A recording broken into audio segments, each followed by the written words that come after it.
Hina Ma'am's classes. This is Hina Kausar. How are you all? I hope you all are absolutely fine. I am very good here. So today I am again in front of you with the same topic that I described in my last video, that is active and passive voice. I told you everything about active and passive voice, what is the definition, and where active and passive voice are used. So in this video I will discuss most of thing about कि how to transfer active voice into passive voice. ठीक है. So जैसे कि हम जानते हैं कि high school like हम शुरू से ही लेके चलते हैं कि 6 to 12 हमारे जितनी भी ग्रामर की बुक्स होती हैं, there are lots of work like active passive voice, direct and indirect degrees and like ये बहुत सारी चीज़ें होती हैं. ठीक है. तो आज के जो टॉपिक है वो बहुत ही इंटरेस्टिंग होने वाला है, क्योंकि आज मैं आपको बताऊंगी कि how we like transfer active passive into passive voice, active voice into passive voice. तो आज की वीडियो में हम यही डिस्कस करेंगे. सबसे पहले मैं आपको स्ट्रक्चर बता देती हूँ कि एक्टिव से पैसिव वॉइस बनाने के लिए जो मेन स्ट्रक्चर होता है वो क्या होता है. बहुत ही सिंपल है, it's not very difficult. So just concentrate today I am saying कि इस transformation of active voice into passive voice कि हम एक्टिव कोई पहले मैं बता देती हूँ कि एक्टिव होता क्या है. Where when subject is active, तो वहाँ हम एक्टिव वॉइस का यूज़ करते हैं. और in the sentence where the object is in active form, यानी कि जो सेंटेंस जिसमें कि जो ऑब्जेक्ट होता है उसकी वैल्यू ज़्यादा होती है, उसी को ज़्यादा लाइक इम्पोर्टेंस दी जाती है, तो वहाँ पे हम पैसिव वॉइस का यूज़ करते हैं.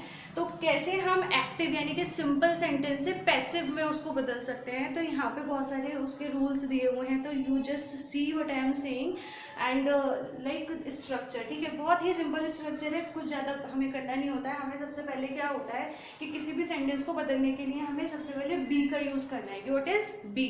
बी जो होती है वो सभी फॉर्म में यूज़ हो जाती है. लेकिन अगर हम बी का यूज़ कंटिन्यूस फॉर्म में करेंगे तो इज आर एम यूज़ हो जाती है. बी को इज आर एम में ट्रांसफर कर दिया जाता है. अगर हम उसको पास्ट में यूज़ करते हैं, पास्ट कंटिन्यूस में, तो वॉज वर यूज़ होता है बी के प्लेस पर. और अगर हम उसको फ्यूचर में करेंगे, फ्यूचर इंडेफिनिट में, तो फ्यूचर कंटिन्यूस इंडेफिनिट में तो विल बी और शैल बी का यूज़ हम करेंगे. तो ये था स्ट्रक्चर कि बी प्लस वर्ब की थर्ड फॉर्म. जैसे मैंने आपको बताई थी कि हमेशा पैसिव में वर्ब की थर्ड फॉर्म का ही यूज़ किया जाता है. आफ्टर दैट हमें ट्रांसफर करना होता है सब्जेक्ट टू ऑब्जेक्ट और ऑब्जेक्ट टू सब्जेक्ट. तो जब हमारा सब्जेक्ट ऑब्जेक्ट में ट्रांसफर होगा तो वहाँ पे सब्जेक्ट को ट्रांसफर करने के बाद पहले हमें बाय का यूज़ करना पड़ेगा. यानी कि अगर हमें अपने सेंटेंस में सब्जेक्ट बताना है कि ये काम किसके द्वारा किया गया है, इम्पोर्टेंट है, बताना ज़रूरी है, तो हम वहाँ पे बाय का यूज़ कर लेंगे. फिर हम वहाँ पे उसको क्या लगा देंगे, हमारा जो सब्जेक्ट होगा, यानी कि जो हमारे सब्जेक्ट जो ऑब्जेक्ट में अब चेंज होने वाला है उसको बताना है, इंपॉर्टेंट है तो बता दीजिए, नहीं बताना तो हम बाय का यूज़ करेंगे ही नहीं. लेकिन इट्स नॉट मैंडेटरी कि हमें बाय लगाना ही है. अगर सब्जेक्ट को बताना चाहते हो तो आप बाय लगाकर सब्जेक्ट को बता सकते हो. जैसे मैंने यहाँ पे आपको बता दिया. अब बात होती है कि सब्जेक्ट यानी कि जो एक्टिव से हम पैसिव वॉइस में जो सेंटेंसेस होते हैं, कौन कौन सेंटेंसेस को हम बदल सकते हैं, किन किन सेंटेंसेस को बदल सकते हैं. तो देखिए, indefinite, there are 4 types of sentences: indefinite, continuous, perfect and perfect continuous. तो एक्टिव एंड पैसिव वॉइस में सिर्फ हम 3 सेंटेंसेस का यूज़ करते हैं, that are indefinite, continuous and perfect. हम परफेक्ट कंटिन्यूस में पैसिव वॉइस नहीं बनाई जा सकती. सिर्फ ये 3 कंडीशंस में पैसिव बनते हैं: इंडेफिनिट, कंटिन्यूस एंड परफेक्ट. तो अब इसमें भी थोड़ी सी कंडीशंस होती है, जैसे कि हमारे टेंसेस 3 होते हैं. We all know that we are having 3 tenses: present, past and future. तो देखिए, इंडेफिनिट में अगर हमें एक्टिव से पैसिव में चेंज करना है, इंडेफिनिट सेंटेंस है तो वो तीनों में चेंज हो जाएगा, तीनों ही सेंटेंसेस में. यानी कि प्रेजेंट इंडेफिनिट बना सकते हैं हम, पास्ट इंडेफिनिट को चेंज कर सकते हैं, फ्यूचर इंडेफिनिट को चेंज कर सकते हैं. आफ्टर दैट कंटिन्यूस में ये हमारी लेके कंडीशन होती है कि हमें फ्यूचर कंटिन्यूस का पैसिव नहीं बन सकता, क्योंकि वो ऑलरेडी बन जाता है. इंडेफिनिट का अगर हम बनाएंगे पैसिव तो वो ऑलरेडी फ्यूचर कंटिन्यूस में आ जाता है. तो यहाँ पे क्या है, सिर्फ कंटिन्यूस में प्रेजेंट टेंस को बना सकते हैं हम और पास्ट टेंस को बना सकते हैं. यहाँ पर फ्यूचर टेंस का यूज़ नहीं होगा. अगर हम यहाँ पे फ्यूचर की बात करें तो कंटिन्यूस में फ्यूचर टेंस को नहीं यूज़ किया जाता. ठीक है. अब नेक्स्ट देखिए आप, परफेक्ट है तो परफेक्ट भी तीनों में बन जाएगा। प्रेजेंट परफेक्ट का बना सकते हैं, पास्ट परफेक्ट को चेंज कर सकते हैं पैसिव में, फ्यूचर परफेक्ट को चेंज कर सकते हैं। तो बहुत सिंपल है। परफेक्ट कंटिन्यूअस को तो इसमें यूज होते ही नहीं है। 3 सेंटेंसेस को हम एक्टिव से पैसिव में बदल देते हैं, जिसमें कि कंटिन्यूअस में फ्यूचर कंटिन्यूअस को हम पैसिव में चेंज नहीं कर सकते। तो ये कुछ बातें थी जो बेसिक थी। यहाँ मैंने आपको बहुत सारे स्ट्रक्चर इसका बता दिया है कैसे कैसे। चलिए चलते हैं। I told you that there are 3 types of sentences that we can change active voice into passive. So first is here simple sentences, or we can say that indefinite sentences.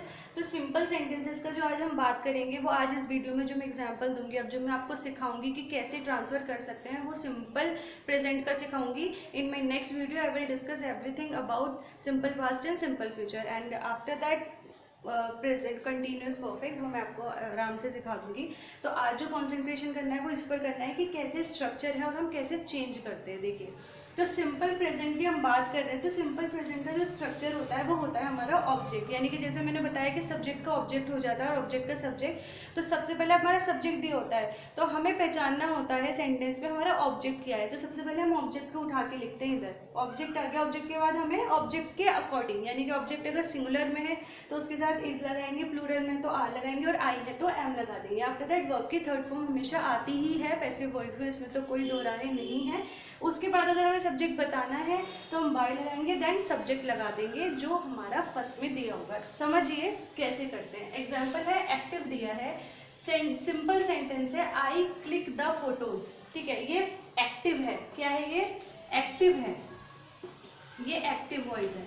अब हमें इसे पैसिव में change करना है। तो सबसे पहले हमने देखा कि ये इंडेफिनिट में, यानी कि सिंपल सेंटेंस है और हम इसको चेंज करेंगे एज अ पैसिव में। तो हमें इसके अकॉर्डिंग सारी चीज़ें लगानी। सबसे पहले हमें ऑब्जेक्ट ढूंढना है कि इसमें ऑब्जेक्ट क्या है। तो ये हमारा सब्जेक्ट हो गया, ये वर्ब हो गया और ये ऑब्जेक्ट हो गया। ठीक है, ये आई क्या है हमारा? आई है सब्जेक्ट, क्लिक हमारा है वर्ब, ठीक है, और द फोटोज हमारा क्या है? ऑब्जेक्ट है। तो स्ट्रक्चर के अकॉर्डिंग हमें सबसे पहले क्या लिखना है? ऑब्जेक्ट लिखना है। ठीक है, तो ऑब्जेक्ट हमने लिखा है द फोटोज।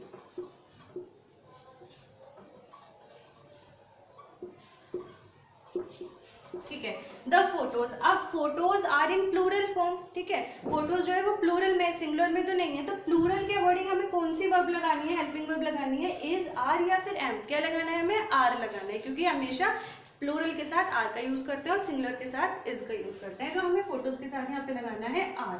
ठीक है, अब हमारा वर्ब क्या है? वर्ब है हमारा क्लिक। ठीक है, तो हम वर्ब की कौन सी फॉर्म लगाएंगे? वर्ब की लगाएंगे थर्ड फॉर्म। तो यहाँ क्या आ जाएगा? क्लिक।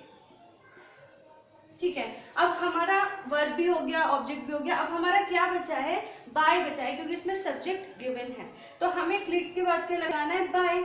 और बाय के बाद हम क्या लगाएंगे? हमारा सब्जेक्ट लगाएंगे। तो सब्जेक्ट हमारा क्या है? आई। ठीक है, अब आई को जब हम ऑब्जेक्ट में चेंज करेंगे तो आई की जो ऑब्जेक्ट फॉर्म होती है वो होती है मी। वो मैं आपको समझा दूंगी नेक्स्ट वीडियो में, एक वीडियो में बनाऊंगी जिसमें मैं आपको सारी उसकी फॉर्म्स बता दूंगी। तो आई की ऑब्जेक्ट फॉर्म क्या होती है? मी होती है। ठीक है, जब आई ऑब्जेक्ट बनता है तो ऑब्जेक्ट में आई को मी लिखा जाता है। तो देखो ऐसे कितने आसानी से चेंज हो गया। The photos are clicked by me. तो this is passive and this is active. अब देखिए दूसरा एक्टिव में है, शीला वॉशेज द क्लोथ। ठीक है, तो जो क्लोथ्स हैं यहाँ पे सबसे पहले हम देख लेते हैं। जो शीला है, this is our subject, washes this is our verb, and the clothes this is our object. सबसे पहले हमने पहचान लिया कि हमारे पास यही सारी चीजें हैं। अब हमें पैसिव वॉइस बनाना है इसका, तो हम इस स्ट्रक्चर के अकॉर्डिंग लगा देंगे। सबसे पहले हमें ऑब्जेक्ट लिखना है, तो हम यहाँ लिख देंगे the. Clothes are in plural form. ठीक है, जब क्लोथ्स प्लूरल में है तो हमें कौन सी हेल्पिंग वर्ब लगानी है? आर लगानी है। द क्लोथ्स आर, अब क्या वर्ब क्या है हमारी? वॉशेज। तो वॉशेज यानी कि हमारी जो वर्ब आएगी वो थर्ड फॉर्म आएगा washed. The clothes are washed by, कौन धो रहा है कपड़ों को? हमारा सब्जेक्ट क्या है? शीला है। तो ये तो नेम है, तो नेम कभी भी ऑब्जेक्ट में रखो या फिर सब्जेक्ट में लिखो सेम ही रहता है। तो शीला ने धोए तो शीला यहाँ पे एज इट इज आ जाएगा। ठीक है, तो देखिए कितनी आसानी से हमने इसको चेंज कर दिया। ठीक, तो बस आपको स्ट्रक्चर दिमाग में रखना है कि जब हम सिंपल प्रेजेंट का पैसिव में चेंज करेंगे तो हमें स्ट्रक्चर बताना है, object plus is RM plus verb की third form by plus subject. So this is all about today's video, and I hope you got good information about this topic, and in my next video I will try to give my best towards the next part of this active and passive voice, that is continuous, how to change active into passive in continuous form and in perfect form in the sentences past and future, and also in present. So thank you so much for watching my video, and those who not visited my videos, you can go through my links that are in description box and get good knowledge from there. Thank you so much. Thank you for watching. Thank you so much.